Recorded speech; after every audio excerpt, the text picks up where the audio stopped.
Happy Diwali. चलो आज हम दिवाली सेलिब्रेट करने जा रहे हैं। उससे पहले हम आज का न्यूज़पेपर उठाते हैं, अखबार देखते हैं कि क्या क्या कहता है ये अखबार। इसमें अखबार में ये क्या लग रहा है? कार की क्या है? इश्तिहार, एडवर्टीजमेंट। ठीक है, ये इतनी बड़ी कार की एडवर्टीजमेंट है, ये क्यों है?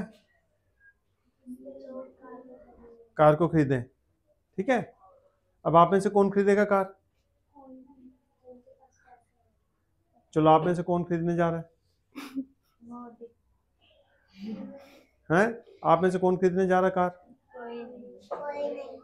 क्यों नहीं? पैसे नहीं है।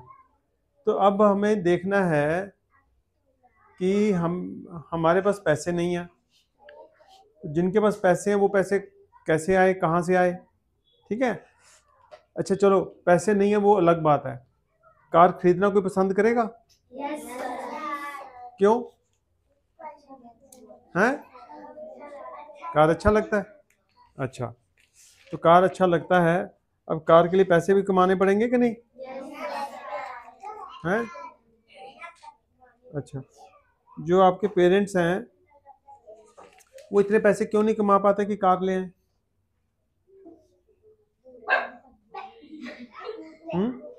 वो इतने पैसे क्यों नहीं कमाते कि वो कार ले आए? उनको अधिकार के बारे में। अधिकार से क्या होगा? कार तो अधिकारों से नहीं आएगी, कार तो मेहनत के पैसों से आएगी। हैं? आपके पेरेंट्स को नौकरी नहीं मिली? आप पूछो क्या करते हैं आपके पेरेंट्स? कुछ काम करते हैं? क्या काम करते हैं? दिहाड़ी करते हैं। तो दिहाड़ी क्या है? नौकरी, एक तरीके की कमाई करते हैं ना। लेकिन अब वो जो दिहाड़ी करते हैं तो कार क्यों नहीं ले पाते फिर?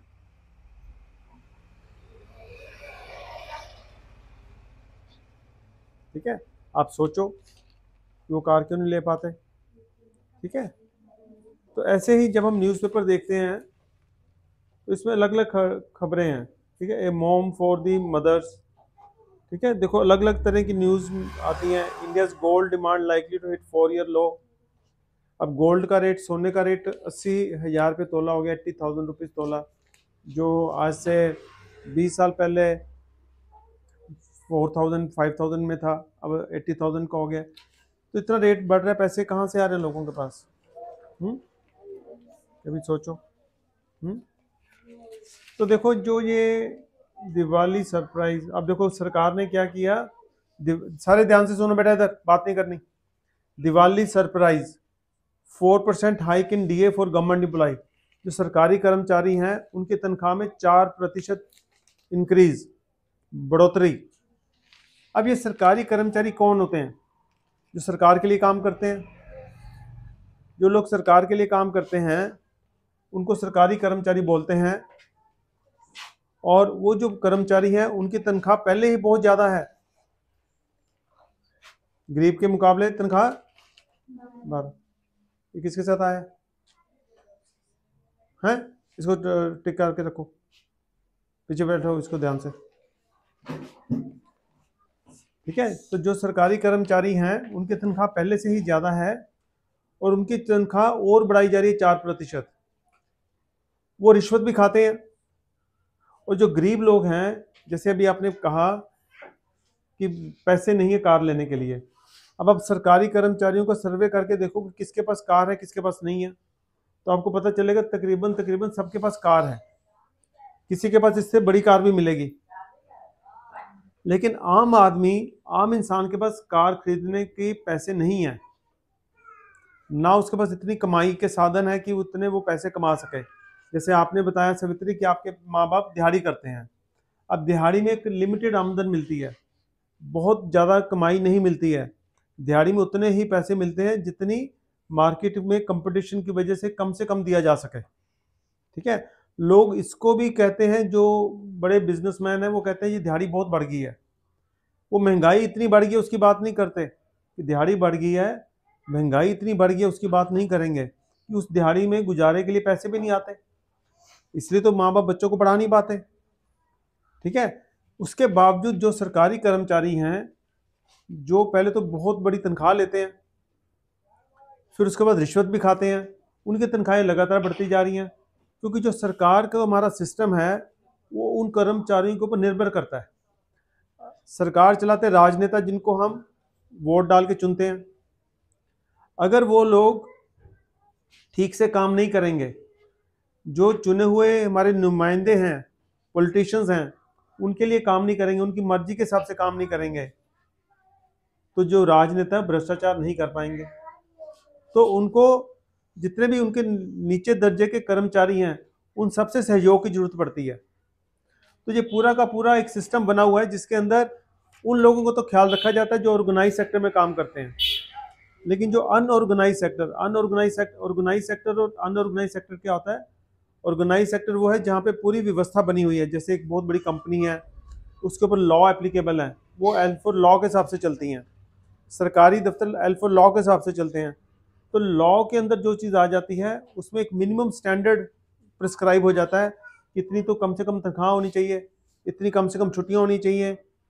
तो वहाँ पर अलग अलग तरह की सहूलतें हैं, कार चलाने के लिए इतना पेट्रोल मिलना चाहिए, दवाइयाँ, अगर कोई बीमार हो गया उसको दवाई की सुविधा मिलनी चाहिए, मुफ्त इलाज होना चाहिए। तो ये कानून प्रिस्क्राइब करता है ऑर्गेनाइज्ड लोगों के लिए, जहाँ जो लॉ के हिसाब से चल रही हैं। जो चीज़ें लॉ के हिसाब से नहीं चल रही हैं वहाँ पर कोई भी नियम नहीं है। इससे जो लोग मजदूरी करते हैं, दिहाड़ी करते हैं, उनको कोई मेडिकल फैसिलिटी नहीं मिलती, उनको कोई छुट्टी नहीं मिलती। दिहाड़ी करेंगे तो तनख्वाह मिलेगी, जिस दिन दिहाड़ी नहीं करेंगे तनख्वाह नहीं मिलेगी। लेकिन जो ऑर्गेनाइज सेक्टर में लोग काम करते हैं उनको कुछ छुट्टियां मिलती हैं साल के अंदर। ठीक है, उनके लिए संडे, एतवार को छुट्टी होती है, दिहाड़ी वाले के लिए एतवार की भी छुट्टी नहीं है। तो ऐसे अलग अलग जो हमारे व्यवस्था है जो ऑर्गेनाइज्ड है एज पर लॉ, उनमें फैसिलिटीज़ हैं, जो एज पर लॉ ऑर्गेनाइज्ड नहीं उनमें फैसिलिटीज़ नहीं हैं। इसलिए कोई जब हम समाज में बात करते हैं हम कहते हैं ये कानूनी है, ये गैर कानूनी है। ठीक है, तो आज दिवाली के अवसर पे हमें ये जानना है कि हमें पढ़ लिख के और अनपढ़ता में क्या फ़र्क है। जो पढ़ा लिखा होगा वो कानून द्वारा बनाई हुई व्यवस्था के साथ जुड़ जाएगा, जो पढ़ा लिखा नहीं है वो अनऑर्गेनाइज सेक्टर के साथ जुड़ जाएगा, वो दिहाड़ियाँ कमाएगा, दिहाड़ियों में उसको पता भी नहीं होगा उसके क्या हक हैं, उसको क्या फैसिलिटीज़ मिलनी चाहिए थी, उसको पता नहीं होगा। लेकिन जो पढ़ा लिखा है ऑर्गेनाइज सेक्टर में चला गया उसको ये सारी बातें पता होंगी। जब पता होंगी तो उसका जीने का तरीका जो है थोड़ा बाकियों से आगे बढ़ जाएगा, वो गाड़ी भी ले पाएगा फिर। ठीक है, और अगर हम इसी सोच से आगे बढ़ेंगे, मेहनत करेंगे, शिक्षा लेंगे, तो एक दिन ऐसा आएगा हमें भी सारे कानून पता होंगे। L4 लॉ क्या क्या करता है हमें पता होगा, उसका A फॉर एडमिनिस्ट्रेशन के साथ क्या संबंध है वो पता होगा, R फॉर राइट्स के साथ क्या संबंध है पता होगा। ठीक है, जब ये सारी चीज़ें पता होंगी कि G फॉर गवर्नमेंट का क्या रोल है, L फॉर लॉ का क्या रोल है, और D फॉर डेमोक्रेसी में V फॉर वोट की वैल्यू क्या है। जिस दिन आपको ये सारा पता चल गया कि आपकी V फॉर वोट की वैल्यू क्या है, आपके पेरेंट्स की V फॉर वोट की वैल्यू क्या है, D फॉर डेमोक्रेसी में वोट की वैल्यू क्या है, E फॉर इलेक्शन की क्या वैल्यू है, G फॉर गवर्नमेंट की क्या वैल्यू, जब ये सारा सिस्टम आपको समझ आ गया तो आप लोग मिलके, जैसे कल रोशनी ने कहा था कि हमें ज़्यादा लोग चाहिए, शिक्षा वाले कहा था ना कल, जब तक ज़्यादा लोग शिक्षा वाले, सही शिक्षा वाले नहीं होंगे तब तक आपका पावर, जो फोर्स है वो तैयार नहीं होगी। और जब तक फोर्स तैयार नहीं होगी तो जो देश की व्यवस्था है वो बदलेगी नहीं, वो ऐसे ही चलती रहेगी व्यवस्था, जिसमें अमीर अमीर बनेगा, गरीब गरीब बनेगा। अब दिवाली का मौका है, खुशियाँ सबके लिए बराबर हैं, लेकिन कुछ लोग हाथ फैला रहे हैं दूसरों के आगे, कुछ लोग अपने हाथों से कुछ दे रहे हैं। तो ऐसी व्यवस्था नहीं होनी चाहिए कि किसी को हाथ फैलाने पड़े। व्यवस्था तो हो कि सारे अपनी खुशियां मनाएं, अपनी मेहनत से कमाई करें। असली दिवाली तो ये होगी कि हम इज्जत की कमाई करें, हमें किसी के आगे हाथ ना फैलाने पड़े। वो तब संभव होगा जब हम बहुत अच्छे शिक्षित होंगे और शिक्षा के माध्यम से हम समाज की नीतियां बदल देंगे, व्यवस्था बदल देंगे, ताकि हर नागरिक को बराबर की इज्जत मिले, बराबर की हैसियत मिले, कमाई के साधन इतने मिले कि वो अपने गुजारा अपने पैरों से करे, ना कि किसी के ऊपर निर्भर होकर किसी के आगे हाथ फैलाए। आज भारत में स्थिति बड़ी खराब है। अभी एक हंगर इंडेक्स का वेरवा आया था थोड़े दिन पहले, भारत का स्थान बहुत नीचे है। हंगर मतलब भूखमरी का इंडेक्स होता है, वो बताता है कि जो बच्चे हैं छोटी उम्र के, उनको पर्याप्त मात्रा में न्यूट्रिशन नहीं मिलते, खाना नहीं मिलता, तो उनकी जो ग्रोथ है उम्र के हिसाब से बढ़ती नहीं है। फिर बहुत से बच्चे 5 साल की उम्र में पहुंचने से पहले पहले मर जाते हैं, क्योंकि उनको उतना जो साधन है खाने पीने के उतने मिलते ही नहीं है। माँ बाप बच्चा तो पैदा कर देते हैं, लेकिन उनके पास खाने पिलाने का कोई साधन नहीं होता, तो बच्चे मर जाते हैं। तो 5 साल की उम्र से पहले पहले 100 में से 2 और 3 बच्चे मर जाते हैं। तो ये हमारे देश का आंकड़ा है, इसको बदलना पड़ेगा। इसको बदलने के लिए शिक्षा को सुधारना पड़ेगा। तो जब हम असली दिवाली मनाएंगे, जिस दिन हमारे देश का कोई भी बच्चा किसी के ऊपर निर्भर नहीं रहेगा, उसको उसके हक मिलेंगे, उसको अपनी काबिलियत के हिसाब से आगे बढ़ने का मौका मिलेगा, उसको छोटी उम्र में काम में नहीं लगना पड़ेगा, उसको छोटी उम्र में घर के दबाव, जो घर के अंदर लोगों का दबाव पड़ता है ना, तो ये करेगा ये नहीं करेगा, कैसे बच्चों को दबाया जाता है ना घर पे, है ना। बड़े लोग कैसे दबाते हैं, बड़े लोग जो अनपढ़ हैं वो अपने आप को बहुत समझदार समझते हैं, अनपढ़ है खुद, अपने आप को बहुत बड़ा समझते हैं, बहुत समझदार समझते हैं, और बच्चों की काबिलियत को मार देते हैं, छोटी उम्र से उनसे काम करवाने लग जाते हैं। उससे बच्चे की काबिलियत, असली काबिलियत विकसित नहीं हो पाती, वो पढ़ाई में नहीं जा पाते।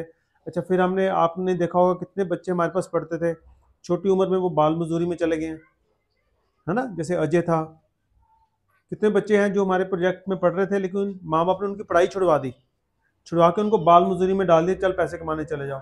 तो वो ज़्यादा इनकम कैसे कमाएंगे, फिर कैसे कार खरीद पाएंगे बड़े होके, पाएंगे कि नहीं? क्योंकि छोटी उम्र में उन्होंने छोटा काम शुरू कर दिया, बड़े काम के लिए उन्होंने मेहनत नहीं की। कि बड़े काम के लिए मेहनत नहीं की तो वो कार कभी भी खरीद नहीं पाएंगे।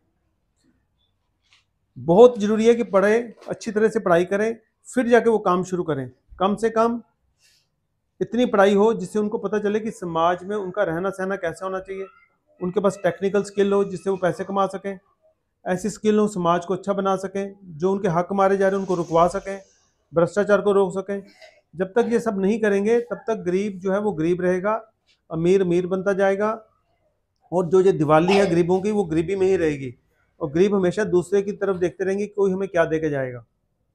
ठीक है।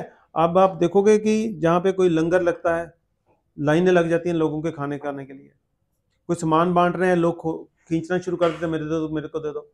कभी क्यों नहीं सोचते कि हम मेहनत करके कमाएं? क्यों मांगते बनते हैं? क्यों किसी से छीनने की कोशिश करते हैं, हमें दे दो हमें दे दो?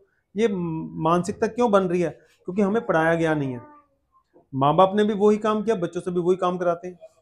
जैसे कोई मंदिर के बाहर देखो, आप मंदिर के बाहर देखिए ना, बच्चे कैसे मांगते हैं, कोई बांटने आता है उसके पीछे झपट जाते हैं, मेरे को दे दो मेरे को दे दो। उनको लगता है पता नहीं मिलेगा तो पता नहीं क्या उनका संसार खो जाएगा। तो ये आते माँ बाप डालते हैं, क्यों? वो अनपढ़ है, उनको भी माँ बाप ने ये सिखाया गया। ये कभी भी नहीं सिखाया गया कि पढ़ाई करो, पढ़ लिख के अपने पैरों पे खड़े हो जाओ, अपनी काबिलियत विकसित करो, अपनी कमाई खुद करो, ये कोई नहीं सिखाता। तो आज दिवाली वाले दिन आज हम क्या करेंगे, एक तो ये दिया देंगे आपको, जो आपने रंग बिरंगा दिया आपने ही बनाए हैं, ठीक है। अब इस रंग बिरंगे दिए का मतलब, जो ज्योति इसमें जलाओगे, उस ज्योति को जब आप सामने रखोगे तो आपने ये सोचना है कि अगर ये ज्योति अंधेरा दूर कर सकती है, ज्योति अंधेरा दूर करती है ना रात को, तो अब अंधेरे को तो नहीं ना पता कि ये ज्योति में आएगी और रोशनी कर देगी। इसी तरह से शिक्षा है, आपको नहीं पता, जब तक आप अंधेरे में हो, अज्ञानता के अंधेरे में हो, तब तक मूर्खता हमारे ऊपर हावी रहती है। जैसे जैसे शिक्षा बढ़ रही है, बढ़ेगी, आप देखोगे वो शिक्षा की ज्योति की तरह है। जैसे दिए के अंदर एक ज्योति होती है, शिक्षा भी एक ज्योति है, वो धीरे धीरे अज्ञानता का अंधेरा दूर करेगी। जैसे जैसे अज्ञानता का अंधेरा दूर होगा, वैसे वैसे आपकी शक्ति बढ़ती जाएगी, आपको लोग मूर्ख नहीं बना पाएंगे, आप समझदारी से काम करके आगे बढ़ पाओगे, और आप इतनी तरक्की के रास्ते पे पहुंच जाओगे। ये गाड़ी जो है, ऐसी गाड़ी एक नहीं कई खरीद पाओगे, जहाज भी खरीद पाओगे जो उड़ते हैं हवा में।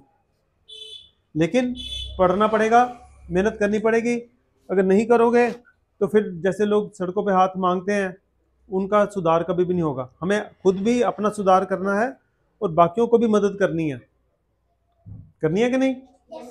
हाँ, अगर नहीं करेंगे, क्योंकि ज़्यादा गिनती में पढ़े लिखे लोग चाहिए हमें, कम गिनती में नहीं चाहिए, क्योंकि मेजोरिटी रूल है। हमें ये सारा डी फॉर डेमोक्रेसी समझते हैं ना, डेमोक्रेसी में जो जिसको ज़्यादा वोटें मिलेंगी वो चुना जाएगा। अगर ज़्यादा वोटें अनपढ़ों की होंगी तो अनपढ़ चुना जाएगा, ज़्यादा वोटें पढ़े लिखों की होंगी तो पढ़ा लिखा चुना जाएगा। जो समझदार होगा तो समझदार ही समझदारी वाली नीति बनाएगा हमारे देश में, तभी गरीबी खत्म होगी। ठीक है, तो एक तो दिया बांटेंगे, एक आपको फुलझड़ी बांटेंगे। जब फुलझड़ी जलाओगे तो फुलझड़ी से देखो एक लाइट्स निकलेंगी फुलझड़ी से भी। तो आपने ये सोचना है कि जब हम पढ़ लिख जाएं तो दूसरों से जब हम बात करें तो हमारी शक्ति, हमारी ज्ञान की जो लिशक है, ब्राइटनेस है, तो दूसरों को नजर आए। हमारा बात करने का तरीका ऐसा हो जिसमें हमारी पढ़ाई रिफ्लेक्ट हो। ठीक है, तो जब आप ये जलाएंगे फुलझड़ी तो आपके मन में ये ख्याल हो कि हमारी जो शिक्षा की शक्ति है वो दूसरों के सामने चमके। ठीक है, तो इसलिए आपको ये मिलेगा। अब ये सब करने के लिए आपको न्यूट्रिशन चाहिए। हमने भी बात की भारत हंगर इंडेक्स में बहुत नीचे है, तो न्यूट्रिशन प्रॉपर चाहिए। हमने सोचा कि मिठाइयाँ की बजाय आपको फल देंगे, तो हमने फ्रूट्स देने का सोचा आपको। तो इसमें हम देंगे आपको सेब, नाशपाती, केला और एक 5 स्टार चॉकलेट। ठीक है, तो ये सब आपको आज दिवाली पे देंगे और फिर शुभकामनाएं आपको सबको। ठीक है।